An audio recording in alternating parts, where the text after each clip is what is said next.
देखना तेरी शादी में ऐसा ही चकाचक बोर्ड बनाऊंगा, कीर्ति इवेंट्स कबाड़ी वाला। ए, चुप कर। दुनिया में तुझे और कोई नहीं मिला क्या? नहीं तो क्या, आसमान से कोई राजकुमार आएगा तेरे लिए? और अरे, बताइए, सब जल्दी ठीक आओ, है ना? चल। यार बड़े दिनों बाद मिले नहीं? अरे एक मिनट काका, आइया जो ने। अरे दुल्हन जी आपको व्हाट्सएप करूं क्या? इधर देखो ने। अरे ये क्या मनुष्य जैसा चेहरा। अरे काका थोड़ा हंसो ने।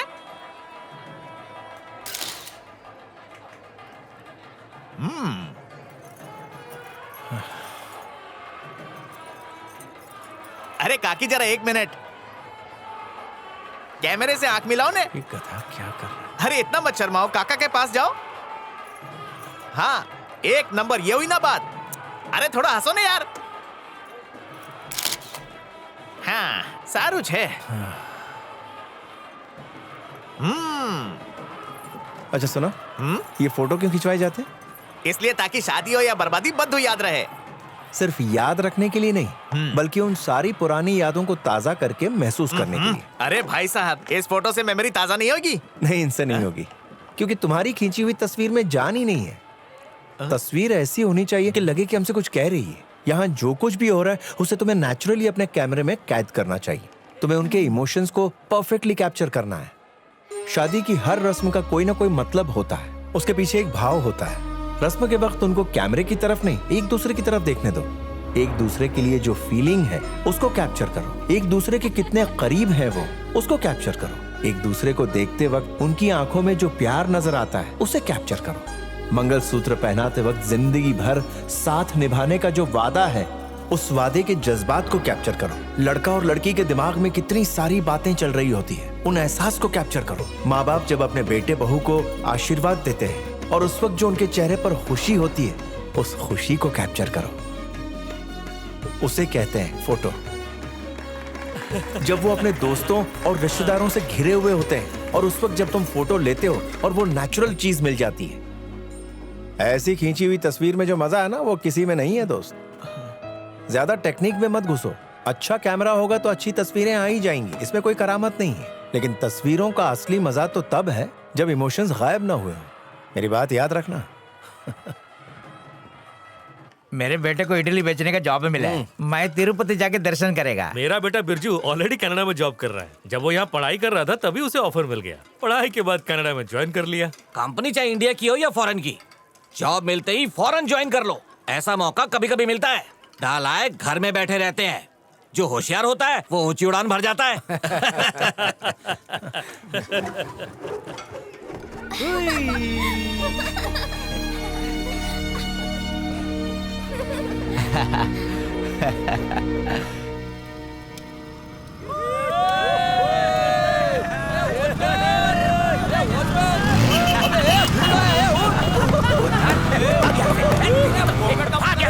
छोड़ेंगे नहीं, भस्म कर देंगे हम तुम लोग को। जानते नहीं हो, समझ क्या रखा है?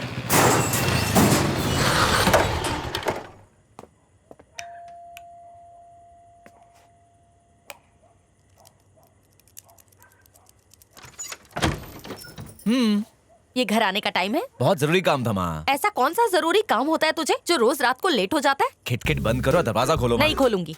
जिनके साथ घूमता है ना, उन्हीं के घर जा, वहीं सो जा। क्या मजाक कर रही हो माँ? दरवाजा खोलो ना। नहीं खुलेगा। आज बाहर रहेगा तो कल से तुझे जल्दी घर आने की आदत हो जाएगी। अगर दरवाजा नहीं खोला तो मैं घर छोड़ के चला जाऊंगा। हाँ। जा। ठीक है, जा रहा हूँ, फिर बाद में रोते रोते मेरे पीछे मत आना। अरे जा रे। आखिरी बार बोल रहा हूँ, कभी वापस नहीं आऊंगा मैं।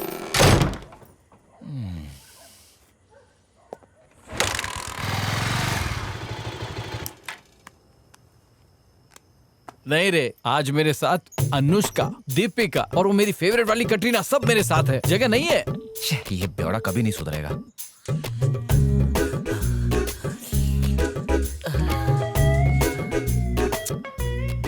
रोज रात को आवारागर्दी करता है और घर देर से आता है। तेरे चक्कर में रोज रात का खाना कुत्ते को डालना पड़ता है। कोई बात नहीं, मरने के बाद स्वर्ग में तो जाओगे। कमीने तू मर, मैं क्यों मरूं? जब से पैदा हुआ जिंदगी नरक कर दी है।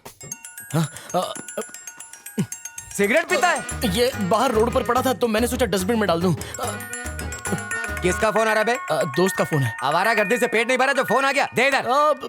अबे कमीने, फोन क्यों नहीं उठा रहा था? रुक रुक, आइटम का फोन आता तो जल्दी उठा लेता। जबान संभाल, मैं उसका बाप बोल रहा हूँ। तेरे बाप ने तुझे गालियां देना सिखाया क्या? ओह सॉरी अंकल, मुझे पता नहीं था। हाँ ठीक है, इतनी रात मेरे बेटे को फोन क्यों किया? वो घर वालों ने खुले साड़ की तरह छोड़ा है क्या? लावारिस कहीं का। अच्छा ये बता फोन क्यों किया? आपके यहाँ एक रात गुजारनी थी। स्टूपिड, फोन रख।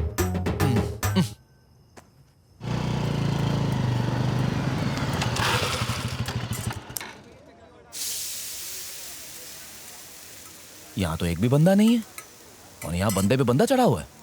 सीन क्या है?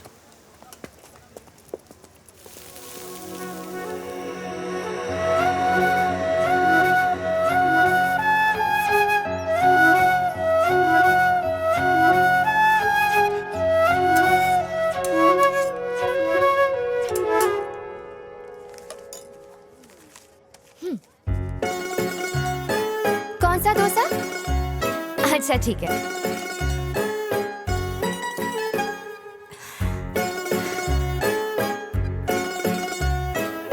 हाँ हाँ जरा 1 मिनट रुको, देती हूँ, रुक जाओ। इतनी खूबसूरत इडली डोसा वाली, क्या ब्राइट फ्यूचर है मेरा। साथ मिलकर इडली डोसा बेचेंगे। बैटर तो खत्म हो गया, चटनी तो सब चाट चाट कर खा गए। यहाँ भी खत्म।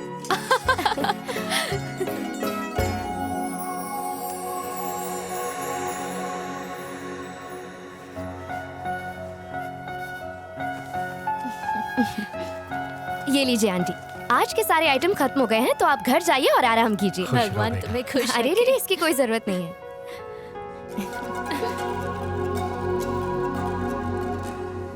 ओके आंटी, मैं चलती हूँ।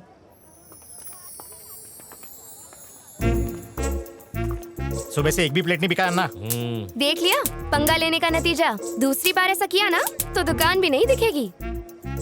ऐसा तो बोलती बंद हो गई थी। अंकल जरा चटनी देना। ए, कितना चटनी खाएगी? इडली खाएगी 2 और चटनी पिएगी दुनिया भर का। यहाँ मिली ऊपर मत मिलना, वहाँ कोई चटनी और सांभर नहीं मिलता। चटनी खाएंगी। याद है जब मैंने चटनी मांगी थी तुमने क्या जवाब दिया था? अब रात भर सिर्फ मक्खियाँ ही मारते रहना, क्योंकि उनके अलावा यहाँ कोई नहीं आएगा।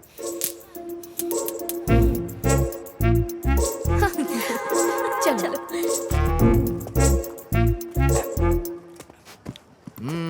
वो लड़की नहीं आग का गोला है, पास गए तो जल के राख हो जाओगे। क्यों जिंदगी बर्बाद कर रहे हो? किस लड़की की बात कर रहे हो?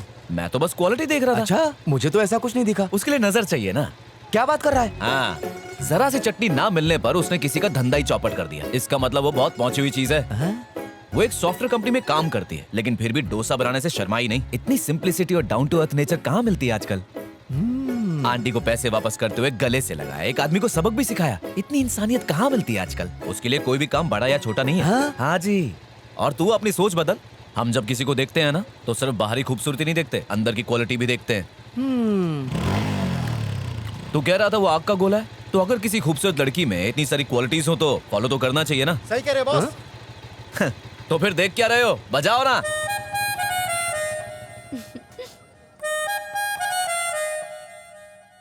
अच्छा सबक सिखाया ना उसे। हे नैना चल उस तरफ चलते हैं। रेस लगाएगी क्यों नहीं?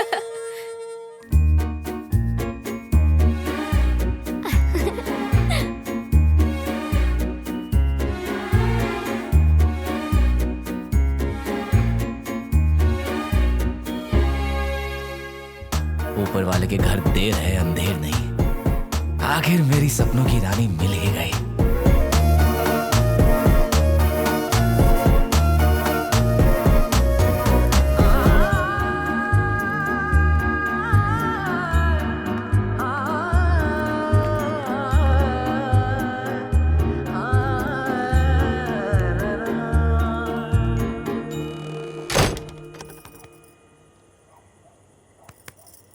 अब आप यहाँ क्या कर रही हो? घर से तो निकाल दिया, बच्चे की जान लोगी क्या? मैं भी यही पूछ रही हूँ। दोस्त के घर गया था ना, इतनी जल्दी कैसे आ गया? कौन सा घर है? ये किसका घर है? माँ, ये घर तो खाली था ना, कोई रहने आ गया क्या यहाँ पर? हाँ, 2 दिन पहले ही कोई आया है। सिर्फ 2 दिन पहले? और मुझे पता ही नहीं तू घर पर रहे तो तुझे पता हो ना, आवारा कहीं का। लव यू माँ, इतनी अच्छी गुड न्यूज़ देने के लिए। छोड़ मुझे। जी हम अभी अभी शिफ्ट हुए हैं और घर में सूखा पड़ा है। किसी प्लम्बर का नंबर हो तो गिव मी प्लीज। अपने बेटे से पूछती हूँ। Okay. 1 मिनट। राम, अरे राम, क्या हुआ माँ? सोनू प्लम्बर का नंबर है क्या? मुझे नहीं पता, खुद ढूंढ लो माँ। अरे थोड़ा अर्जेंट है। हमेशा काम ही देती रहती हो, क्यों चाहिए आपको? अरे मुझे नहीं चाहिए, सामने वाली आंटी को चाहिए। सामने वाली आंटी?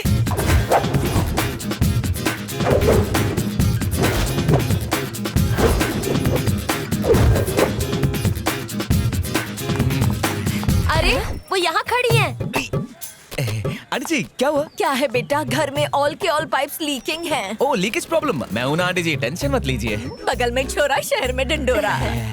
ये इतना खुश क्यों हो रहा है? कान खोल के सुन, इस घर में जितनी लीकेज है सबकी सब बंद होनी चाहिए। एक बूंद भी गिरी तो तू गया। हाँ ठीक है। आंटी अब जाकर चाय बना लीजिए, मेरे कप में एक्स्ट्रा मीठा। थैंक्स बेटा।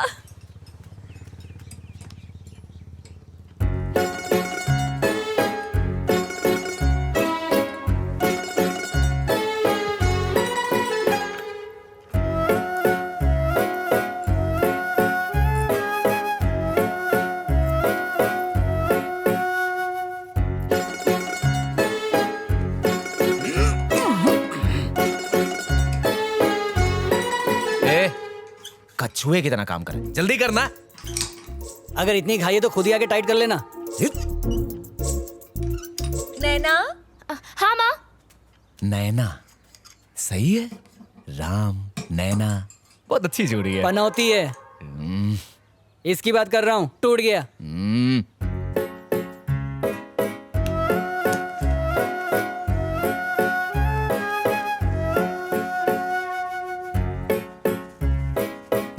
अभी तो यहाँ क्या कर रहा है? जा काम करना। वो तो हो गया। इतनी जल्दी हो गया? तू ही तो चिल्ला रहा था पैसा दे, टाइम खोटी मत कर। आंटी इसका काम हो गया, इसे पैसे दे दीजिए। ये लो तुम्हारे पैसे। मुझे क्यों दे रही हैं आप? इन्होंने काम किया, तुमने सुपरवाइज किया। घर बसाने की लुटेरे आ गए।